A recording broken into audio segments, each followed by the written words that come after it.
Netizens కు target అయ్యారు. తన ఫ్యామిలీకి సంబంధించి సరదాగా చేసిన కామెంట్స్ తో మెగాస్టార్ ను కొందరు ట్రోల్ చేసేస్తున్నారు. చిరంజీవిని టార్గెట్ చేయడాన్ని సినీ ప్రముఖులు తప్పుపడుతున్నారు. సెలబ్రిటీలు ఏం మాట్లాడినా ఇటీవల కాలంలో సోషల్ మీడియాలో రచ్చ చేయడం చాలా కామన్ అయిపోయింది. సెలబ్రిటీస్ ను కొందరు ఎందుకు టార్గెట్ చేస్తున్నారు, వాళ్లకు వాక్ స్వాతంత్ర్యం లేదా అన్న ప్రశ్నలు తలెత్తుతున్నాయి. మా గ్రాండ్ డాటర్స్ ఉన్నట్టు ఉండదు, ఒక లేడీస్ హాస్టల్ వార్డెన్ లాగా ఉంటుంది. నాకు లేడీస్ హాస్టల్ వార్డెన్ లాగా చుట్టూ ఆడపిల్లలే, ఒక్క మగ డైరెక్ట్ చరణ్ ఈసారికైనా సరే ఇంకొక అబ్బాయిని కంటరా, మన లెగసీ కంటిన్యూ అవ్వాలరా అని కోరిక తనకి. అసలు ఈ ముద్దు ఈ అమ్మాయి అంటే మళ్ళీ ఇంకో అమ్మాయిని కంటడే ఉన్న భయం. ఇంట్లో ఉన్నప్పుడల్లా నాకు మా గ్రాండ్ డాటర్స్ ఉన్నట్టు ఉండదు, ఒక లేడీస్ హాస్టల్ వార్డెన్ లాగా ఉంటుంది. నాకు లేడీస్ హాస్టల్ వార్డెన్ లాగా చుట్టూ ఆడపిల్లలే, ఒక్క మగ డైరెక్ట్ చరణ్ ఈసారికైనా సరే ఇంకొక అబ్బాయిని కంటరా, మన లెగసీ కంటిన్యూ అవ్వాలరా అని కోరిక తనకి. అసలు ఈ ముద్దు ఈ అమ్మాయి అంటే మళ్ళీ ఇంకో అమ్మాయిని కంట. ఎస్ భరత్, చూసారు కదా చిరంజీవి చేసిన కామెంట్స్, చాలా సరదాగా క్యాజువల్ గా, వెరీ పర్సనల్ మ్యాటర్. పిల్లలతో ఎలా ఉంటారు ఇంట్లో అనేది జస్ట్ ఒక ఫీలింగ్ ఎక్స్ప్రెస్ చేస్తే దీన్ని ఇంత ట్రోల్ చేయడానికి ఎలా చూడాలంటారు? అసలు ఏమైనా అది ట్రోల్ చేసే టాపిక్ కా? అంటే ఇక్కడ ఏం జరిగిందంటే చిరంజీవి అమ్మాయిలకు వ్యతిరేకం, చిరంజీవి ఆడపిల్లలకు వ్యతిరేకం అన్న విధంగా నా రాత్రి చూసిన తర్వాత తెల్లారి చూస్తే అన్ని కామెంట్స్ ఇట్లా సోషల్ మీడియాలో పడుతున్నాయి. ఒకటి ఇప్పుడు అన్న టోన్ చూడాలి, ఆయన మాట్లాడుతుంది జోక్ గా అన్నారా సీరియస్ గా అన్నారా అన్నది ఒకటి చూడాలి. ఆయనకు చాలా క్యాజువల్ గా చాలా జోక్ గా మాట్లాడుతూ చెప్పారు ఒకటి. రెండవది ఏమైందంటే, అంటే ఇప్పుడు ఏం మాట్లాడినా తప్పు వెతుకుతారు, రంధ్రాన్వేషణ చేస్తే ఇక ఎవరు ఏం మాట్లాడతారు.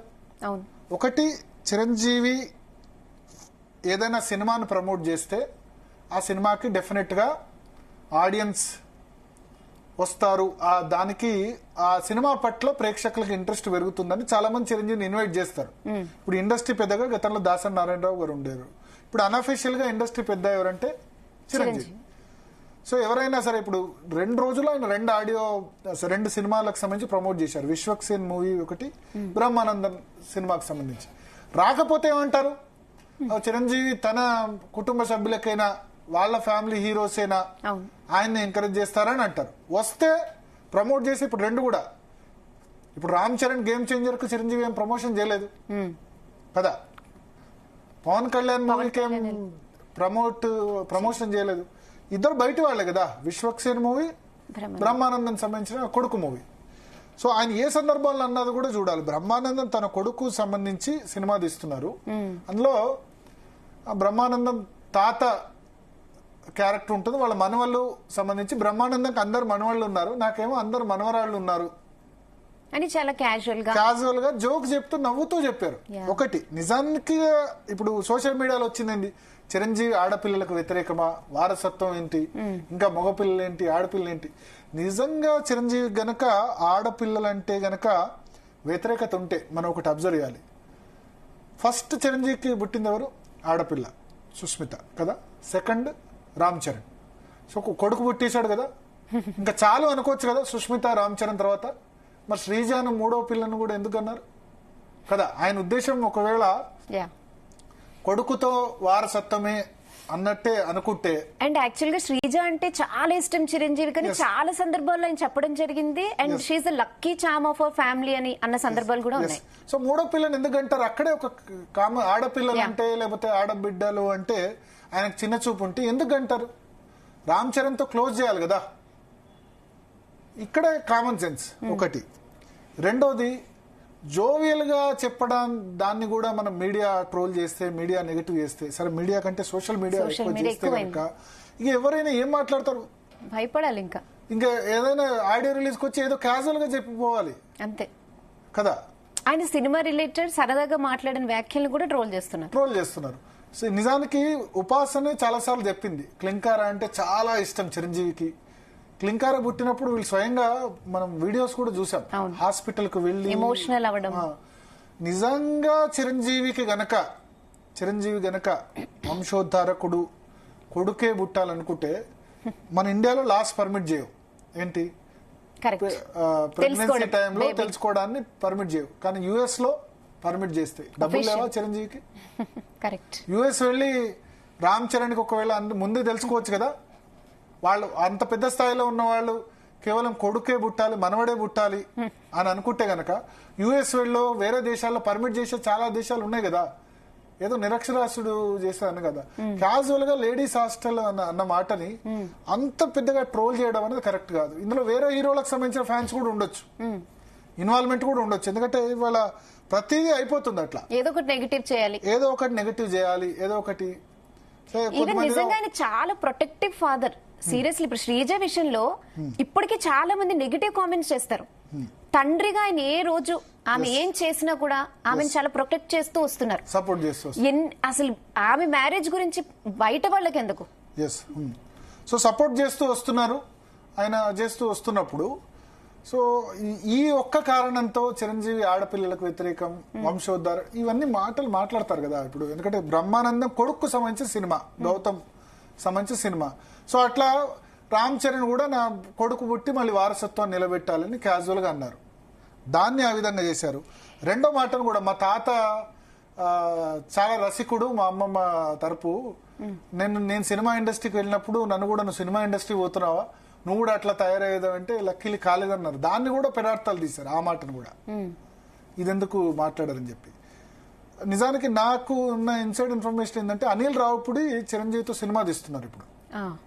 సంక్రాంతికి వస్తున్న తర్వాత Anil Ravipudi next project is with Chiranjeevi. మొన్ననే విశ్వక్సేన్ సినిమా ఫంక్షన్ లో దాన్ని అనౌన్స్ చేశారు. అనిల్ రావుపూడి సినిమా చిరంజీవి కాంబినేషన్ రాబోతుంది. ఆ సినిమాలో క్యారెక్టర్ ఆ విధంగా ఉంటుందట. సో దాన్ని లీక్ చేయడంలో భాగంగా చిరంజీవి ఆ సెన్స్ ఇచ్చారు, ఒక లీక్ లాంటిది ఇచ్చారు.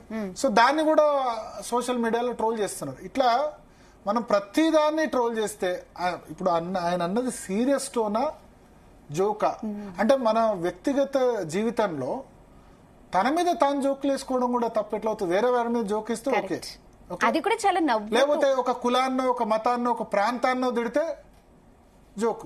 లేడీస్ హాస్టల్లో ఉన్నట్టుంది అని తన మీద తాను జోక్ వేసుకొని, తన ఫ్యామిలీ మీద తన ఇల్లు గురించి తాను జోక్ వేసుకొని, చిరంజీవికి ఆ చెల్లెల్ని కూడా ఎంత ప్రేమగా చూసుకుంటారు, తమ్ముళ్ళు కాకుండా చెల్లెల్ని కూడా ప్రేమగా చూసుకుంటారు కదా. సో ఆడపిల్లలంటే చిన్న చూపు ఎందుకు ఉంటుంది? ఈవెన్ పంతులు కూడా ఒక బేబీ గర్ల్ ఉన్నప్పుడు ఆశీర్వదించమంటే సుపుత్ర ప్రాప్తిరస్తు అంటారు. It's common. అంత మాత్రం పంతులకి అమ్మాయిలంటే ఇష్టం ఉండదా అనుకోలేం కదా.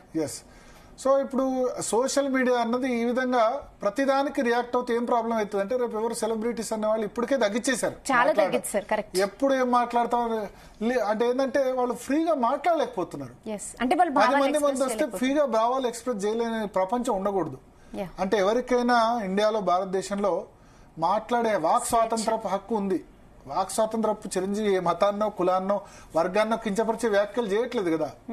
దీనిలో కూడా కొద్దిమంది ఫెమినిస్టులు అట్లా వచ్చి దీన్ని కూడా తప్పుపడితే ఆ విధంగా ప్రాబ్లం అవుతుంది. అప్పుడు బాలకృష్ణ చేసిన కామెంట్, అమ్మాయి కనబడితే కడుపు చేయాలి లేకపోతే కాలో చేయాలి, అది కూడా జోక్ వేలా అన్నారు. కాకపోతే అది కొంచెం డోస్ మించింది, అది చాలా ఎక్కువ డోస్ మించింది.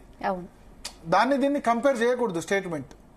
సో ఇప్పుడు ఆయన సొంత ఫ్యామిలీ మీద, కుటుంబం మీద ఆయన చెప్పుకొని సొంత తాతకు సంబంధించి జోకేసిన దాన్ని కూడా ట్రోల్ చేయడం అనేది కరెక్ట్ కాదు. సో సోషల్ మీడియా కూడా ఇక్కడ కొంచెం జాగ్రత్తగా ఉండాలి. అంటే మనం ఏదైనా థంబ్నెయిల్స్, టైటిల్స్ పెడితే వ్యూస్ వస్తాయన్న ఉద్దేశంతో ప్రతిదాన్ని వివాదాస్పదం చేస్తే రేపు సెలబ్రిటీ అన్నవాడు ఏ విధంగా రాడు. రెండోది, ఒక చిరంజీవి లాంటి సెలబ్రిటీ వచ్చి 2 సినిమాల్ని వారం రోజుల్లో 2 సినిమాల్ని ప్రమోట్ చేయడం అంటే చాలా మంచి పరిణామం. చిన్న సినిమాకి మంచిది కదా. ఇప్పుడు బ్రహ్మానంద్ చిన్న సినిమానే, విశ్వక్సేన్ కూడా చిన్న సినిమానే కదా. ఇన్ టర్మ్స్ ఆఫ్ బడ్జెట్ గానీ, కాస్టింగ్ గానీ చిన్న సినిమాకు ఒక ఇండస్ట్రీ పెద్ద స్థాయిలో ఆయన వచ్చి తన సొంత సినిమాలు ప్రమోట్, వాల్యుబుల్ టైం ఇచ్చి చేసినప్పుడు దాన్ని అప్రిషియేట్ చేయకుండా ఆయన ఇంకోటి వేరే విషయాలు క్లారిటీ ఇచ్చారు. నేను రాజకీయాల్లోకి మళ్ళీ రాను, పవన్ కళ్యాణ్ నాది కంటిన్యూ చేస్తారు, లెగసీ, ఇవన్నీ క్లారిటీ ఇచ్చారు. అవన్నీ పక్కన పెట్టి ఈ ఇష్యూ అన్నెసరీ. ఇప్పుడు నెక్స్ట్ ఎవరైనా సరిగా ఎందుకు నాకు నేనేం మాట్లాడినా, ఇప్పుడు చిరంజీవి ఇంకా సాధించాల్సింది ఏముంది? భారతదేశంలో 2వ అత్యున్నత పురస్కారం పద్మ విభూషణ్ వచ్చేసింది లాస్ట్ ఇయరే. ఇంకేంది భారతరత్న ఒకటే మిగిలింది. రాజకీయాల్లో ఆయన రాను అని చెప్పేశారు. సినిమాల్లో ఆయన సాధించాల్సింది ఏమో, ఆయన లెగసీని ఇంతమంది కంటిన్యూ చేస్తూ వస్తున్నారు. చిరంజీవి అనే వృక్షం కింద పవన్ కళ్యాణ్ నుంచి మొదలు పెడితే ఇప్పుడు బన్నీ, రామ్ చరణ్ గ్లోబల్ స్టార్ అయిపోయారు. సాయి ధరమ్ తేజ్, చాలా మందికి సినిమా పరంగా ఆయన అభిమానుల పరంగా ఇప్పటికీ ఎక్కడే ప్రపంచంలో ఏ మూలకు పోయినా చిరంజీవి అంటే గుర్తుపట్టే వాళ్ళు. ఇంకా సాధించాల్సింది ఆయన ఏం లేదు కదా సినిమా రంగంలో. రాజకీయాల్లో మానేశారు.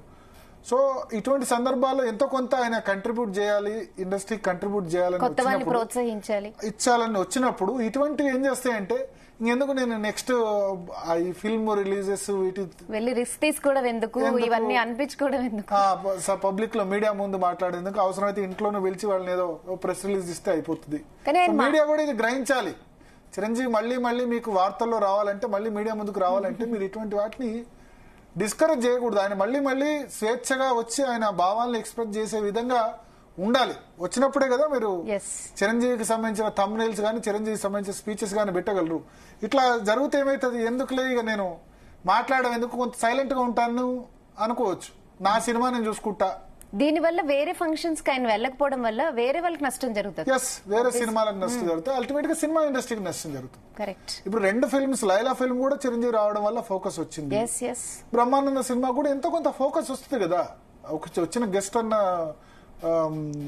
దాని సందర్భంగా. చిరంజీవి మాట్లాడే మాటల్ని ఈవెంట్స్ లో చాలా ఎంజాయ్ చేస్తారు జనాలు కూడా. ఆయన మాట్లాడినంత సేపు మంచిగా చక్కగా ఓన్ చేసుకుని, ఎంత యాంగ్రీ యంగ్మన్ హీరోనో ఈ సినిమాకి సంబంధించిన ఈవెంట్స్ లో చాలా కామెడీగా ఆయన మాట్లాడుతూ ఉంటారు. ఈవెన్ హీరోయిన్ సంబంధించి ఆయన సాయి పల్లవి గురించి ఇంతకు ముందు చేసిన కామెంట్స్, నీతో డాన్స్ చేయాలని ఉంది, లేకపోతే ఇట్లా ఉంది. సో ఆయన ఏమంటారు, ఆయన ఎంత పెద్ద స్టేచర్ అయినా తగ్గి మరీ మాట్లాడుతూ ఉంటారు. విజయశాంతి ఆయన వచ్చారు, వాళ్ళకన్నా వీళ్ళిద్దరు హైలైట్ అయ్యారు వాళ్ళ కాన్వర్సేషన్. సో అది కామెడీగా మాట్లాడుతుంటారు. ఆ కామెడీ అన్నది హాస్యాన్ని కూడా మనం ఆ విధంగా నెగటివ్ గా ట్రోల్ చేయడం అయితే కరెక్ట్ కాదు. ఆయన ఏ టోన్ లో అన్నారు అనేది కూడా ఇంపార్టెంట్ కదా. చాలా జోవియల్ గా అన్నారు అనేది మనకు అర్థమవుతుంది. నిజానికి ఆయనకు వంశోద్ధారకుడే కావాలంటే, మనవడే కావాలంటే చెప్పండి, ఉపాసన తల్లి హాస్పిటల్స్ ఓనర్ వాళ్ళకి పెద్ద విషయం కాదు అది. ఇన్ని సంవత్సరాలు వెయిట్ చేసి క్లింకర్ కన్న తర్వాత వాళ్ళకి డబ్బు కొదవ ఉందా, దీనికి కొదవ ఉందా? వేరేది అమెరికాలో అయితే అవకాశం ఉంది కదా, మన దేశంలో అంటే బిడ్డ ఎవరో తెలుసుకునే అవకాశం లేదు. సో ఇదంతా కూడా ఇంతకుముందు చెప్పిన ఎగ్జాంపుల్, శ్రీజ, రామ్ చరణ్ పుట్టిన తర్వాత మళ్ళీ శ్రీజకు ఆడపిల్లని మళ్ళీ ఎందుకు కనాలి, కనాల్సిన అవసరం లేదు కదా. సో ఇక్కడే అర్థమవుతుంది చిరంజీవి కమిట్మెంట్ కానీ అది కానీ. మంచి ఇమేజ్ బిల్డప్ చేసుకున్నారు. మహిళల పట్ల నిజానికి ఇండస్ట్రీలో చాలా అలిగేషన్స్ కూడా వస్తూ ఉంటాయి. చాలా రూమర్స్, నన్ను ఆ హీరో వేధించాడు, ఈ హీరో వేధించాడని. ఇన్ని సంవత్సరాలు, 156 సినిమాలు చేసి కూడా ఎటువంటి మచ్చ లేకుండా, కాంట్రవర్సీస్ లేకుండా ఉండొచ్చారు. సో అటువంటి వ్యక్తిని మనం రెస్పెక్ట్ కూడా చేయాలి. అదే నేను చెప్తాను. అంటే దీన్ని ఇంకా ఆపలేమంటారా ఈ ట్రోలర్స్ ని? ఒక రోజు ట్రోల్ చేస్తారు, బట్ ఆయన కూడా బాధపడి ఉంటారు కదా ఇదంతా చూసిన తర్వాత. నేను ఎందుకు ఇట్లా మాట్లాడాను అని కూడా బాధపడి ఉంటారు. సో అట్లా చేయాల్సిన బాధ్యత కూడా సొసైటీదే. ఎవరో ఒకళ్ళిద్దరు ట్రోల్ చేసినా ఈ సమయంలో ఇప్పుడు నేను ఎందుకు మనం ఈ చర్చ తీసుకున్నామంటే, చిరంజీవి లాంటి వాళ్ళు ఫిల్మ్ ఇండస్ట్రీలో మరిన్ని ఆడియో రిలీజ్లకు, మరిన్ని ప్రీ రిలీజ్ ఫంక్షన్లకు అటెండ్ కావాలి. తద్వారా ఫిల్మ్ ఇండస్ట్రీ చల్లగా ఉండాలి. ఫిల్మ్ ఇండస్ట్రీ చల్లగా ఉంటే చాలా మందికి ఉపాధి దొరుకుతుంది. థియేటర్ ఓనర్ నుంచి సమోసాలు అమ్మే వరకు, సోడాలు అమ్మే వాళ్ళ వరకు, మల్టీప్లెక్స్లు, చిన్న ఏబిసి సెంటర్లో చాలా మందికి ఉపాధి దొరుకుతుంది. సో ఫిల్మ్ ఇండస్ట్రీ బాగుంటే అందరూ బాగుంటారు కదా అల్టిమేట్ గా. అందుకోసం ఆయన డిస్కరేజ్ చేయకూడదు. ఈ నెగటివ్ వ్యక్తం అవుతున్నప్పుడు ఆయన చేసింది, ఆయన ఎంకరేజ్ చేయండి, ఆయన ఇటువంటి ఇండస్ట్రీ ఫంక్షన్లకు వచ్చేలా చేయండి అని. కేవలం ఇట్లా ట్రోల్ చేసే వాళ్ళు కాదు, మంచి వాళ్ళు కూడా ఉంటారు మీడియాలో. దీని పట్ల పాజిటివిటీ వ్యక్తం అవుతుందని మనం ఈ టాపిక్ తీసుకున్నాం. మేబీ చిరంజీవి గారు వింటారు ఖచ్చితంగా. ఆయన నిన్న అన్నది ఏం తప్పు కాదు, జోవియల్ గా కామెడీగా అన్నారు. మీడియాలో ప్రతిదానికి నెగటివ్ చేసే మీడియా కాదు, మంచి చేస్తే దాన్ని సపోర్ట్ చేసే మీడియా కూడా ఉంటుందని మనం డెఫినెట్ గా జీ తెలుగు న్యూస్ తరఫున చిరంజీవికి అభయం ఇద్దాం. అంటే మన అభయం అవసరం లేదు, చిరంజీవి ఆకాశం ఎంతో ఎత్తు ఎదిగిపోయారు. But he should. అంటే కొంతమంది ట్రోల్ చేయడం వల్ల ఆయన ఏం నెగటివ్ కాదు అవుతారు, ఫీల్ అవుతారు కదా కొద్దిమంది, ఎక్కువ మంది నెగిటివ్ చేసి ఉంటారు. అదే సమయంలో కొంత మనం సపోర్ట్ చేస్తే గనక ఈ సమయంలో డెఫినెట్ గా ఆయన కూడా సరే నెగటివ్ చేసినా పాజిటివ్ మాట్లాడే వాళ్ళు కూడా ఉన్నారు. మొత్తం అందరు నెగటివ్ చేస్తే ఇంకా ఆయన కూడా హట్ అవుతారు కదా, ఎందుకు నాకు ఈ కాంట్రవర్సీస్, ఎందుకు వివాదాలు అని చెప్పి. అంటే సెలబ్రిటీని ఇట్లా టార్గెట్ చేయడం వెనక ఏమైనా రాజకీయ కోణాలు ఉన్నాయనుకోవచ్చు. అంటే వ్యూస్ గురించే, మేబీ రాజకీయ కోణం కంటే ఎక్కువ ఫ్యాన్స్ కోణం ఉంటుంది ఇప్పుడు కదా. ఇప్పుడు 2 fans, Bunny fans, Ram Charan fans కొట్టుకుంటున్న పరిస్థితి. ఒకరినొకరు అన్ఫాలో చేశారంటారు, ఇట్లా అంటారు. Junior NTR fans, Mahesh Babu fans, Prabhas fans, ఇట్లా పవన్ కళ్యాణ్ ఫ్యాన్స్ ఎవరో ఒకరు మొదలు పెడతారు, దాన్ని ఎక్కువ చేస్తారు. ఆబ్వియస్లీ అది వ్యూస్ కోసం సోషల్ మీడియా అందరూ, ఈవెన్ మనం కూడా అనుకోండి, ఈ టాపిక్ మీద చర్చ అంటే దీని మీద హాట్ టాపిక్ ఉంది కాబట్టి దీని మీద చర్చ. సో వ్యూస్ కోసం అందరు చేస్తారు. అయితే దీనికి 2 సైడ్ల వర్షన్ వచ్చినప్పుడు ఓకే, అప్పుడు చిరంజీవి కూడా ఓకే, దీని మీద నెగటివ్ కాదు పాజిటివ్ రెస్పాండ్ అయిన వాళ్ళు కూడా ఉన్నారనుకుంటే మంచిది. ఓకే భరత్, నిజంగా చాలా డీసెంట్ అనాలిసిస్. ఎందుకంటే అలాంటి ఒక మంచి మనిషి చేసిన క్యాజువల్ డిస్కషన్ ని నెగటివ్ చేసే టైంలో మీరు ఇంత పాజిటివ్ గా దీనిపై అనాలిసిస్ చేయడం నిజంగా చాలా మంచి విషయం. Thank you for joining us Bharat. ఇవే